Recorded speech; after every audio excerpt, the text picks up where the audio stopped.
You just sniff your armpit? You don't do that? No. You don't sniff your armpits? No. Just to see how you're checking in down there? No, I feel like I can smell myself if I'm dirty. Well, I feel like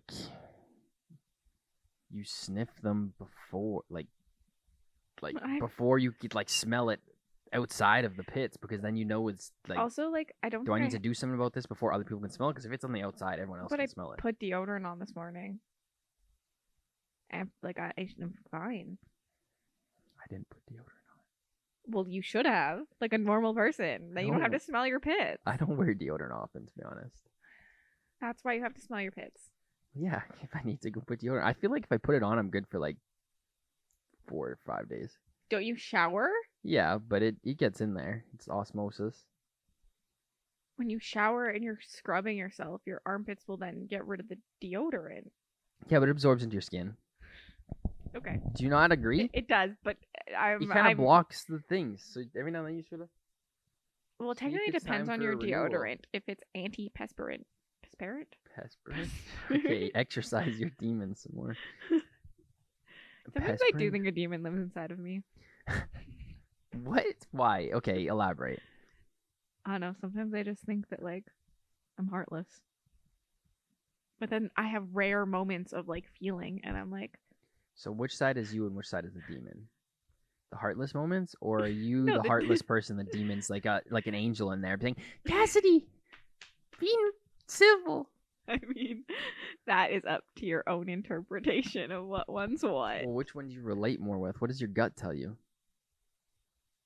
I'm both of them, but there's a demon inside of me. Ouch. Don't hate yourself. Okay, should we start this off with Amber's question? But you don't smell your armpits. I put deodorant on every day. But do you not make sure it's working? No, I trust that it's working. Ah, he's twitching again. That's because you have to talk to me. It just twitches when you have to talk to me. I'm nervous. Exactly, you're stressed. No, but I just feel like it's okay. We can talk. We can talk about this. I don't know. I feel like what if it's wearing off? Some days I've had to put it on twice because it's a day. But I can feel myself those days. I'm sweaty and anxious, and I gotta put more deodorant I on. don't sweat though. I'm not a sweater. I've seen you with pitties. Pitties? I don't think I've ever had pitties. I've definitely seen you with some. Not unless we were in Thailand and we were going on an extravagant hike. Then if I'm exercising heavy. I don't sweat that much either, but you still sweat, or you can just feel it. Some people are just chronic sweaters. Yeah, some people are. Sweat. They're just, it's bro, you're just sitting there relaxed. Some people are. I don't even really sweat when I work out, really. But even when it's really hot outside, unless I'm doing a lot outside, I don't really sweat. If it's really hot out, I can just sit outside. You don't even think hot is hot. It will be 30 degrees Celsius for you Fahrenheit people. I think that's high 80s, but I could be wrong. Google it. And Nick will be like, it's so cold out today. It is. No one else in the world would say that is cold unless you lived in Thailand. It's cold. I'm wearing a hoodie and sweats most days. It's insane. I don't understand. It's cold. I remember the last time I wore shorts because it was too hot for me. Because it's just it's cold. I like to be warm. But my house is an internal ice box all the time, so I'm just automatically in sweats and hoodie. But I just like to be comfortable. And I could always take my hoodie off if I get too hot. But if you're wearing a t-shirt, you can't get warm. I'm not judging you for what you're wearing in that aspect. I'm judging you for thinking that 30 degrees, plus 30, we're 33, and you're it's cold out today. It's starting to get warm. No, but that's not what you say. You say it's cold today, and I'm over here, sweat, shorts and a tank top, dying of heat stroke. What if there was a breeze? It still can be hot with a breeze. But it feels cold. Okay, my sister sent me a Snapchat the other day with a question that she had to ask us, and she refused to tell me. She said that we had to ask it when we were together. She is on one side, and her roommate Chelsea's on the other side, and they want to know. Amber thinks that I'm going to be on Chelsea's side, and you're going to be on her side, so we have to prove them wrong. But I don't know what side is what. So. Did she give you the question? Yeah, she texted me the question. I have not looked at it. I opened it and closed it right away. So that we could be surprised together. Okay, she says, Narrator says, You can have $10 million, but there is a super snail following you for the rest of your life. Oh, The I've heard snail always knows where you are, but you don't know where it is. It is invincible, and you cannot trap the snail in any way. The snail can take any form of travel you can, and if the snail touches you, you die. Do you take the 10 million? is the snail like actively hunting me? Is that what it said? Like it knows where I am, and it's always like beelining it for me. Yes, the snail always knows where you are, but you don't know where it is. It is invincible, and you cannot trap the snail in any way. The snail can take any form of travel you can. If the snail touches you, you die. I already know I'm on Chelsea's side, and I'm not taking it. I'm taking that bitch all day. What do you mean? You just I knew. think about that for a sec. Like, no, I you're don't- wrong. I don't want to die. I don't want to risk my death for money. Like, what? That's not worth Risk it. your death for money. The snail touches you, you die. Yes, sir. That's better English. But think, you go to the other side of the world. The snail follows you. Yes, at a snail's pace. But it can take any form of travel. It gets on the fucking plane with you. It's still on the plane. Okay, is it sentient that it's thinking of the fastest way to get to you? Like, okay, I'm gonna take bus stop 401 and then get off on the White Mud and then get on to the transit of the tram and get on the tube and we're gonna take the tube through New York and then we're gonna be at your house? Or is it just like, okay, he's that way, I'm just straight beelining it and he goes through the ocean, under the water, over the mountains, and he's just always a straight line to you, and if there happens to be a boat there, he latches on. That was not in the question, so I don't have an answer, but I think in my head the first one. Like, it's gonna follow you. So if you take the train, it's gonna take the train. Yeah, but I think it's gonna do if everything it you moves do. at a snail's pace, it's gonna take him a week to get to the train. But what if you're like stuck somewhere for 3 days, snowed in your house? It could be in your house. One step to the right, and it'll take him an hour to get over That's there. fair. I don't want to risk my death. Like, what is $10 million to me if I die? I think research to. But I'm not money orientated, so research defender snail, a battle snail. it's invincible. Yeah, but doesn't mean it It's won't slow him literally down. in the thing that says invincible and you cannot trap it. You could do things to slow it down, I think, but Molasses. you don't know where it is. But that's like every 5 years you just fly to the other side of the world. Duh. That's fair. My answer does not change. This week I'm living in Thailand, and this week I'm living in Canada. My answer does It'll not take 'em change. Weeks. Like, does he gotta buy a first class ticket to get on a plane? No, he's a snail. He's invisible. No. He just invisible? like if I'm in yes. Invisible or invincible. Those are two different things. Very different. Well, you don't know where it is, so I'm guessing it's invisible. No, It is invincible, no, but they're but- saying you can't track it. I think. What do you mean? If it's invisible, In then my head, it's invisible. if it's invisible, no, I don't want it. But if it's just I can't put a tracker on it to know where it is, then if it's visible, I don't give Well, a shit. But for if it's me, if the invisible, snail always knows where you are, but you don't know where it is, then I feel like I can't know where it is in any I wouldn't see it in a room. Like if it's in the room with me, I wouldn't see it. So it's invisible. well, I wouldn't do that. I don't think that's. I think you could get a clarification from the ref there, but Should we FaceTime her? we can FaceTime her. Hold her up to the mic. Yep. Yeah. Amber. Hold on, I can text her. You can't trap it, but can you trap yourself? What if you put yourself in a box? Because, Why would you do I want to live my life in a box though. but really think about it. The only immediate threat, is when you're sleeping. If you're in a completely sealed No, box. what if you walk? What if you walk right into it because you don't know where it is? Well, that's why I need to know if it's invisible or not invisible. If it's not invisible, I just seal myself in a box, a glass box. When I wake up in the morning, I can see that little fucker on top of me. And I go, okay, I'll use the door over there. See you in a couple hours, buddy. And by that time, I'm in Venezuela. Okay, Amber says it's not invisible. Ding, ding, ding. But then if it's in a room with me, I would know where it is. Yeah, she just means, if you go across the world, you don't know where it is. You'll never I know how close it's getting to you. I know what you're saying, but I feel like that's dumb. because I would still know where it is at times. Yeah, at certain times, you just gotta be one step ahead of Jimmy. Does your answer change now? I think it might change. Yes. I have to think about this. I don't know if it's really worth $10 million. 10 million. You, your family, your kids, everything. You'd be good forever. I'd put this mic in my ass for $10 million. No. Look at the hamsters turning. The hamster wheel is turning. I don't think I would do it for 10 million, but I would do it for 50 million. Okay, Jeff Bezos. Mm-hmm. Who the? For 10 million, I still don't want to risk death. I personally am probably not smart enough to outmaneuver this snail. Fuck. If I could see it when it's like around, then yeah. I still think that's dumb. I feel like if you can't, like, I know what you're saying, you just can't track it, but I feel like it's not terrifying then. Like, if I don't know.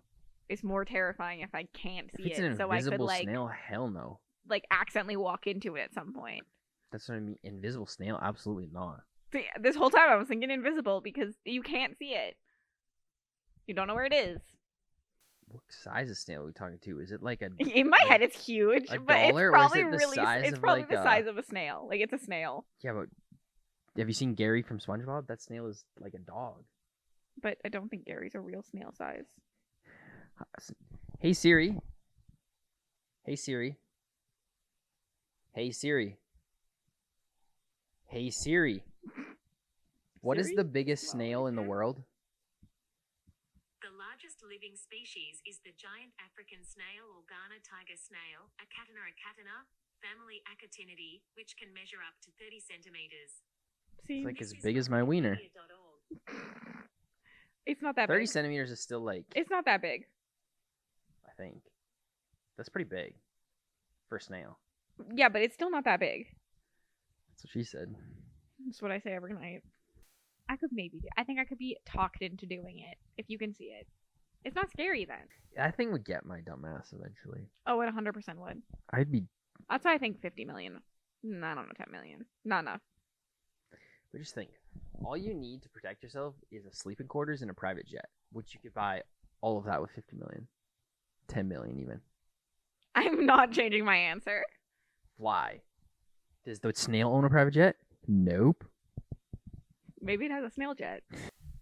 Maybe it can talk to other animals. It goes on a bird. What is this Planet of the Apes? What is that? Do you never think that like maybe animals could talk to each other? I did. I also thought my parents could hear my thoughts. That doesn't surprise me. Your parents probably were like, "I hear you." No, I just You're thought so predictable. if I was like a little kid, I was angry because whatever, and I was pissed off. I was like, well, I don't like my mom or my that they would hear me. They would know, and then I'd get in more trouble. And I'd be like, no, don't listen right now. You'd go into like your little soundproof room so they couldn't hear you. No, they Like a little closet with like. I thought my parents had superpowers so they could hear my thoughts all the time. What did they do to convince you that? Nothing. Were you just so predictable I that they just- knew your? No, I don't think they did anything like definitive. Like I just think they like I just had like an irrational fear that they just had it. Your anxieties or something. Literally. You had anxieties about your parents hearing your thoughts. Literally. You know I can hear your thoughts. Stop! Don't put that. That made me think about that for a second. I don't like that. Sometimes I think people can. I know what you're thinking about right now. Stop! That actually makes my head hurt. You're Okay, what am I thinking about? Do you want me to write it down you're on thinking here? about biting into the microphone. No, I'm not. I'm thinking about an ice cream cone. That's fair because I made you try my milkshake. I Um, got a dirty soda. Well, in the car ride here, we were talking about. Well, I was talking about Dancing with the Stars, and I watched an interview about how Riley and Harry Jowsey on last season changed how Dancing with the Stars is. Last season, Riley was like the only pro on TikTok and like social media posting like, behind the scenes. And this season, there's like 9 of them because it does not exist now. Like, you won't win. Like, Harry could not dance. He was awful, and he made it so far because everyone was like obsessed seeing all their behind the scenes and didn't want to stop. And it's fan voted, so they voted. And it's just like insane to see how much like social media is changing something like that. Like, I've always said this. I think you could vouch Yeah. for me that I've said this, but I just saw an interview of Banks, and like Banks, honest, I feel like he's always had like a FaZe Banks. Anyone that knows him, Cassidy knows him, but some people don't. I Anyways, know him personally. yeah, Cassidy. No, I don't. I feel like he's always had a good internet presence, and like he is fairly like knows what's going on and what's like popping for the most part. Anyways, I just watched a podcast with him, and like he was saying, like now YouTube and like Twitch and stuff is like it's like right on the cusp of being like the new TV. Like less people are watching TV. I think we did talk about this. We talked about this in 2 episodes ago when we talked about the documentary.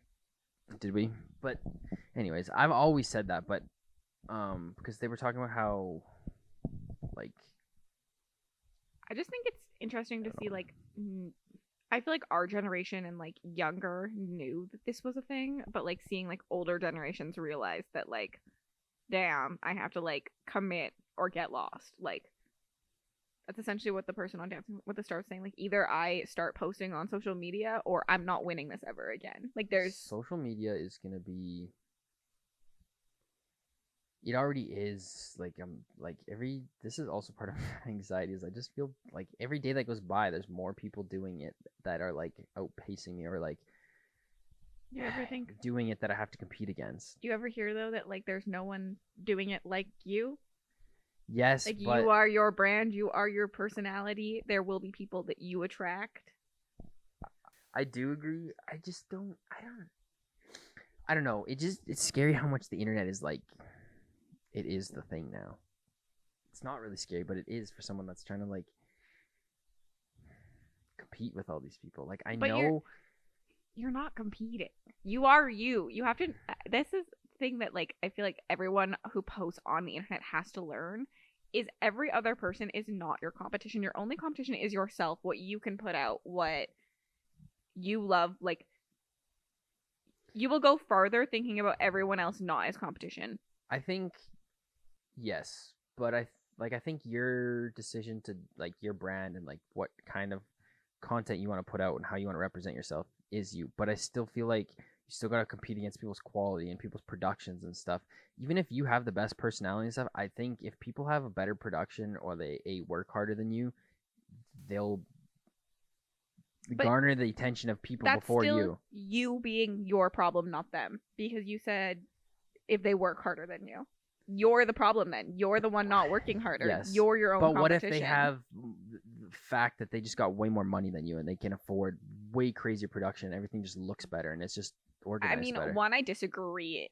I don't think that production is everything. I actually think your personality is more if your important mics than and production. Stuff sound like shit because you can't afford a decent mic or your camera looks like a potato. Okay, but in this day and age, that's not a thing. Your phone is a camera and a microphone. That doesn't happen. You don't have shitty mics. Like, you can have better mics, but your mics aren't, like, shitty. I guess. But you, then, what is on you is to go learn how to use what you have. You are always your own competition, and I just think that, like, thinking about everyone else as your competition hinders you because you will always be worried about what they're doing instead of worrying about yourself. I really think that, like, posting online stuff is such an inner journey more than anyone thinks. Like being insecure that your video didn't do as good as someone else's video never helps you. Like there's nothing helpful about sitting there being like, why did their video do better than my video? I disagree. What helps you is thinking, why did my video not do as good? I think it's just like a change of mindset. Yes, I agree mostly on that, but I think you can still watch someone else's video. Okay, they had better lighting, their angles were better, they talked more clear, they didn't stutter. But these are all things I need to incorporate into my videos because it made their video better. This is why they got more views, or a factor of. I guess yes, but not in a way that you're thinking like negative about like yourself. I think it's just like a mindset change where like they're not the competition. Like it's not that you did these things wrong and they did it better. It's that you can improve on it. But you're not like it's just like a whole like change in like I find a lot of people always think like we talked about it before how like YouTube doesn't push your video out, and I think the negative part of that is then you're blaming YouTube for something instead of blaming your own creation, and it doesn't help you to blame YouTube. I got another point to that. So I was watching that same interview and they were talking about how if you have like if their video hits like 80% retention it's gonna go viral. Like it's gonna get millions of views when they put it out. I have videos, and this is how I know that YouTube doesn't push stuff, and I have a bit of a vendetta against YouTube, and that YouTube has favorites that they want to push, and they're pushing people that they know we're gonna get the views, because I have videos that have 140% retention, and they're at 1,000 views. How do these veteran YouTubers and stuff know that, okay, they said if your video has 50% retention, that is a really good video, and if it gets 80, it's most likely going viral.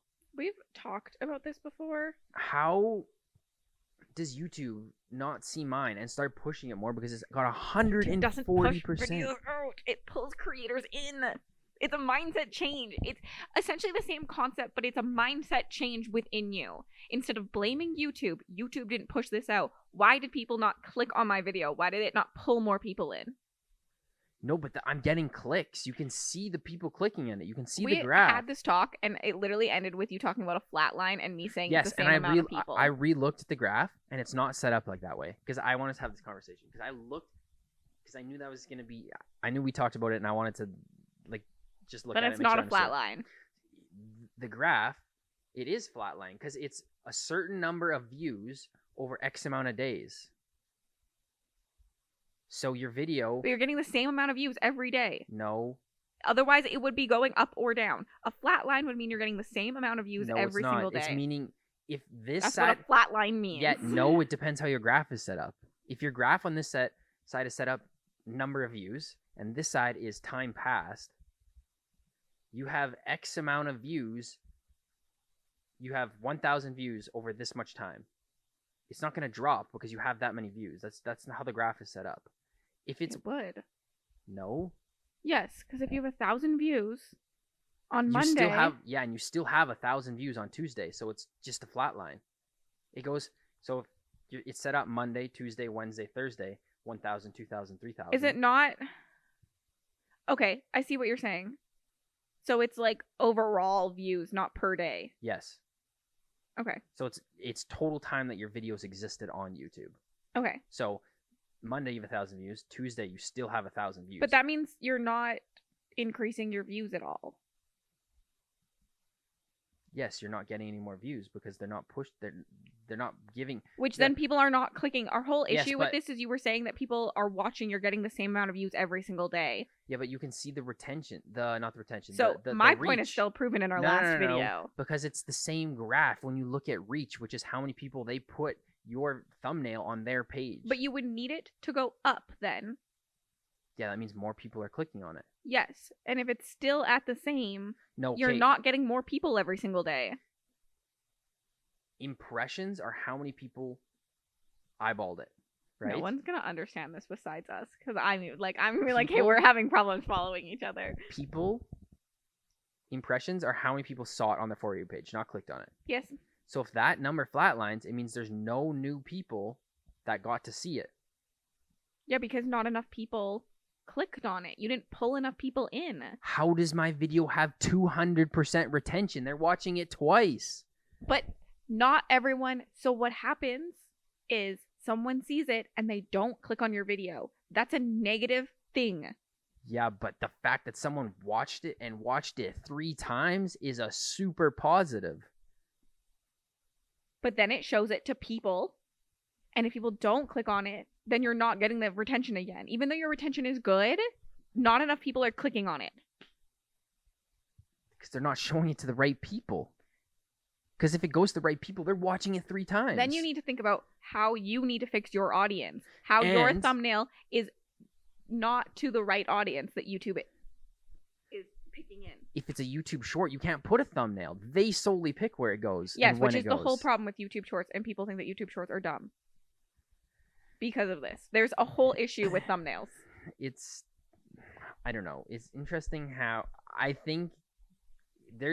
just truly think that you will grow so much more when you stop blaming YouTube.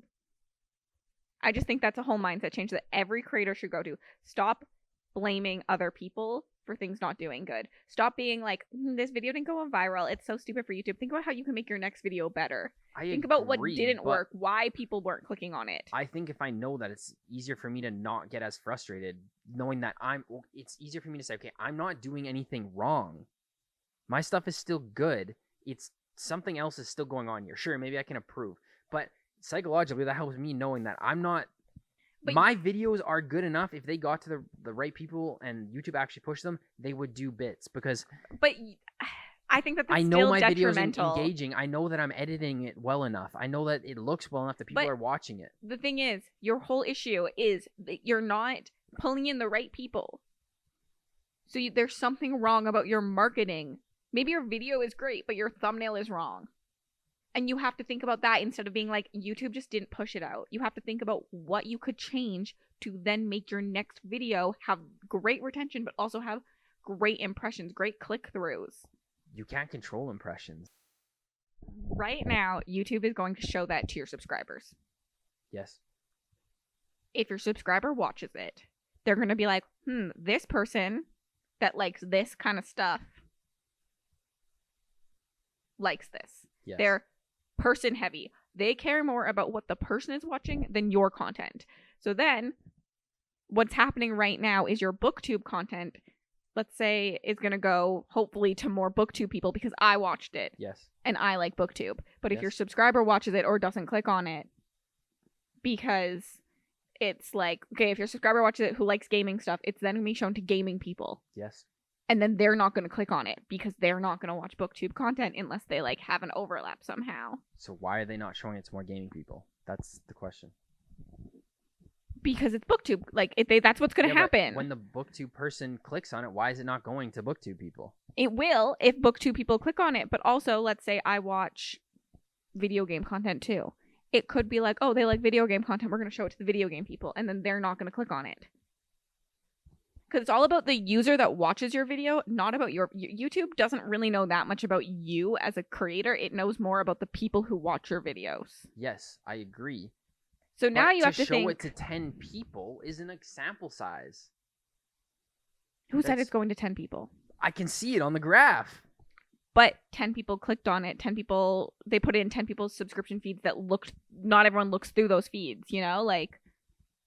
So show it to more people also, then. That's point proven because you can't. But if show no it to one 10 clicks, people if no one clicks on it, then they have nothing to grow on.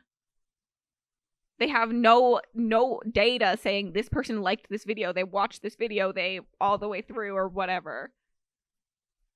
Or they are showing it to more people because you did say you could see the impressions. Like it's not... I just think it's so interesting that everyone wants to blame other people. I don't know. I just think it's something any creator who wants to do better, who wants to grow more, is to stop blaming other people. I agree.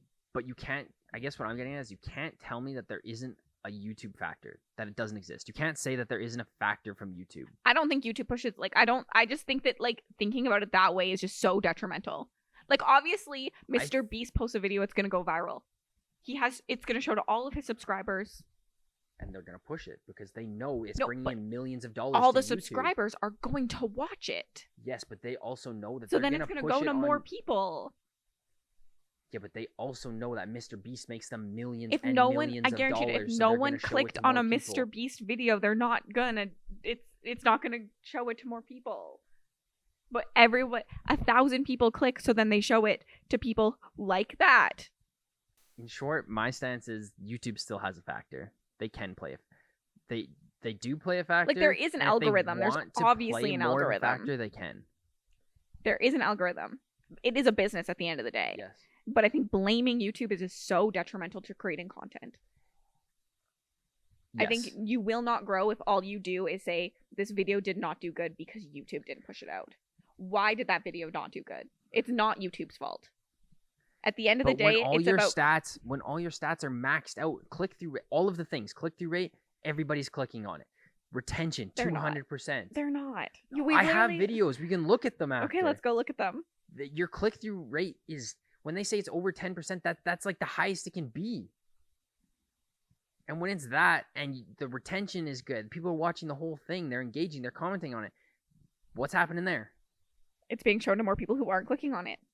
That's literally what's No, happening. because the graph flatlines, which means it's not going to anybody. I stand by what I said. Me too. I know.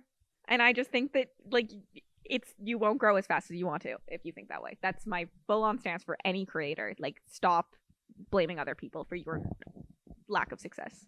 It's your own fault. You're the one who has to change it. I think you got to be very objective when you look at your content. I know it's easy to say, like, I made this and be very proud about it and like it, but I think, listen, I'm not done. This is literally what I've been saying. You've kind of been disagreeing, but okay, no, whatever. No. I'm just saying that YouTube plays a factor, and you shouldn't let it affect you that much, because they do play a factor, and sometimes you do have really good content, but YouTube is playing a factor. You should think about what could change about that video for next time. You it should. can still be a great video and change, and you still need to change and improve things. I'm not like. Yes, that's. Yeah. We won't change. We've had these two issues over and over and over again that I just, yeah. I don't know. I guess I'm just saying I can see that my content isn't that bad. I'm not going to say nothing has to change. Things can always make it better. And that's what I'm saying. You have to be objective to make it better. But I think sometimes you shouldn't be hard on yourself, because it's not always in your control. I'm not saying content is bad. I just think that blaming YouTube is the wrong way to go. I don't know. There's been a lot of people proving that YouTube has a strong fact. YouTube's admitted that they handpick people that go on the trending page. I've also, like, there's people on either sides. Like, YouTube's admitted it, so that's a fact. It's also changed in years. And I don't know where I've ever seen YouTube admit to it, so... Look it up. I will. You can look it up. I will. There's interviews with the CEO saying how they're going to... But also, as I said, it is a business. I just think it's detrimental to you and your content. I think I don't necessarily think I'm disagreeing with you that, like, they have, like, a little bit of favoritism. What I'm disagreeing with you is that it's not good for your, like, just sitting here and being like, it's fine, my video was amazing. YouTube just didn't push it out. Like, that's not helping you. You're not going to grow from that. That's what I'm saying. Which I know I'm a serial dweller. So many people that I see that are stuck on YouTube think this mindset that you have. I just think it's a mindset you need to change. I think my mindset is different, though, a little bit. Like, I can acknowledge that sure things need to change, but I can also acknowledge that my video isn't that bad, because it's... I'm never saying your video is bad. I know, that's not what you're saying. Never mind. Anyways, we're just talking in circles. We've made our points. This is what we do all day long. We've made our statements. We've done this for years, too. I just think it's interesting that the people that are at the top can say that, like, these are good metrics, and you can have those metrics, and your video is still not good. I just find it interesting. Well, because also there's a million other people on the platform that have those metrics. So, like, not every video can go viral. That's just, like, a fact of life. But if they're saying it goes viral around 80%, then the viral... I think for the benchmark for a viral video would be higher than 80%, because the benchmark of everyone else being at the same point would be 80%, so the viral point would be at 90%. But I also think there's more to it. There's, like, niches and things like that. Like, because I personally will probably never have a viral video, because BookTube is so niche. It's not going to go past the BookTube people, even if I have 80%, because people are going to stop watching it. Fair point. So I think it also matters how, like, general your content is, how, like, things like that. Like, I think there's more to it than just, at the end of the day, your stats, your analytics, there's so much more to it than just what you see. And I also personally think I agree. I think they have obsessing over those is, like, not healthy, because your personality and stuff is going to carry you more most of the time. And I think that they're not the be-all, end-all of what equals a viral video and success. But I think, to your point of them saying that they may have hidden metrics, just proves my point that YouTube can kind of hiddenly pick what they want to push. Well, no one knows how any algorithm works. There's never been a confirmed, this is how YouTube works, this is how TikTok works, this is how Instagram works. It's everyone guessing based on their experience with it.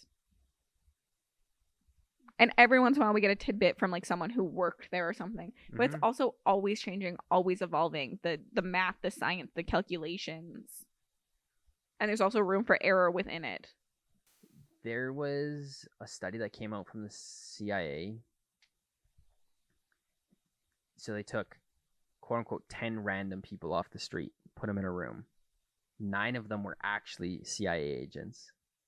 And one person was actually random, but the random person thought everybody was random. Mm-hmm. So they put them in a room, and they showed everyone a picture of a triangle. And all the CIA agents said, that's a square, that's a square, that's a square, that's a square, even though it was clearly a triangle. And the last person, the innocent person, said that it was a square just because they wanted to fit in and they didn't want to, like... It doesn't surprise me. Like, humankind is just because, like, they didn't want to stand out, or, like... People second guess themselves, they feel FOMO, like, that really doesn't surprise me. I kind of hate it about us, but because I feel like being... Do you think that's an internet cause? Do you think it's because of the internet? No, I think that it's always been that way. I think it's because humans are mean. Like, you get bullied for being different. You get bullied for standing out. You get bullied for saying the truth when everyone else is saying something else. I think that we are just stick together. I also saw a whole conspiracy that they said Diddy was a fucking worked for the CIA. There are so many Diddy conspiracies going on with the whole case. That he was... But apparently there was, like, proven... like white papers and police reports that Diddy was working with the federal bureau to, like, because Diddy was a gang member. Mm-hmm. So for his freedom, he was exchanging people to the police. There's a lot of Diddy conspiracy theories. There's the whole Diddy conspiracy about Kanye saving Taylor. Okay, I don't understand that one. I've seen that one a lot. I don't understand. So is the concept that Kanye stood up to make sure Beyonce didn't feel like she was under Taylor Swift, like she went and, like, praised her. That's extra what people are saying. Is, I don't know if everyone knows, like, when Taylor Swift won a VMA and Kanye West, like, stood up onto the stage and took the mic and was like, Beyonce deserved this, you didn't deserve this, like, you're trash, Beyonce's the best. So the conspiracy... Okay, that's not what he said, but I mean, it was the vibe. He literally, all he said was, it was the vibe. Shout out Beyonce, she had one of the greatest music videos of all time. I mean, taking it away from it was the vibe. Yes. Especially with everything that's happened in the future with them. Okay. But so the conspiracy is that he did that to save Taylor Swift's life because Beyonce and Jay-Z were really close with P Diddy. And so they probably would have had Taylor Swift killed if Beyonce thought, like, she was above. That's the conspiracy theory. I'm not agreeing. That's the conspiracy theory. There's a lot of people speaking out how they don't like Diddy, and they've, like, 50 Cent has been against Diddy, and, like, a lot of other celebrities have been against Diddy because there was rumors of stuff like this happening, the whole case happening before, so they've always been against him. So I don't think they would have killed Taylor Swift. It's a conspiracy theory. I don't agree. I don't agree with any of it. But there also is people that he did get killed for speaking out. Like, there's a lot that is coming out. So, like, it's both sides. I don't think that they would have killed Taylor. Oh, no, you told me. The fact that he had the baby oil, they found... Oh my god, it's insane. Like 1,500 bottles of lube and baby oil in his house. That's disturbing. And his lawyer said it's because he lives close to a Costco. Yeah, it's disturbing. I was watching another podcaster. They're talking about how they're like, hand cream, baby oil are like lifetime purchases. Like, you go to Costco, you buy one bottle and it lasts you 20 years. Like, how often do you use baby oil that you need 1,500 bottles? Like, when's the last time you went to the store, bought baby oil, and used the entire bottle?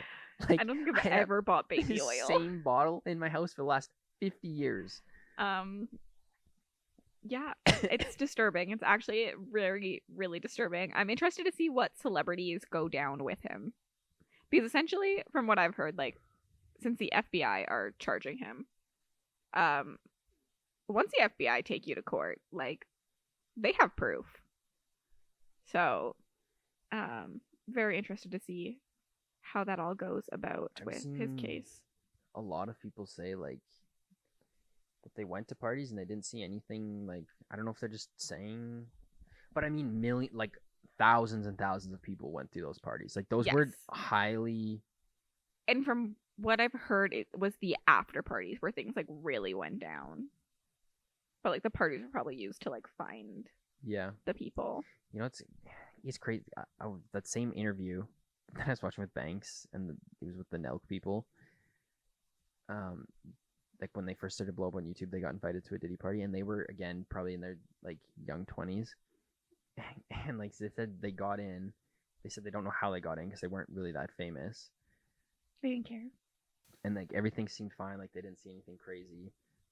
And then at the end of the night, he's like, now that I think about it, like Diddy was trying to like hug me a lot that night, and like he was making some like weird comments that like, come give Diddy some love and give me a hug, like, and like maybe I don't know, like people do say things like, but like especially when drunk. But they were, like with all the backstory, they were like, now that I'm thinking about it, like that was a little bit sus, which is kind of, I don't know. I would be rethinking every single like moment I ever had if something like that came out about someone. But this is what you remember my my like thought of like how you don't really know someone. This falls into it. Like you go to these parties and you hang out with people like this, and then all of a sudden, like next thing you know, your neighbor is a serial killer, and you're like, damn, I was eating crumble pie at his house last week. Like he could have killed me 100 times.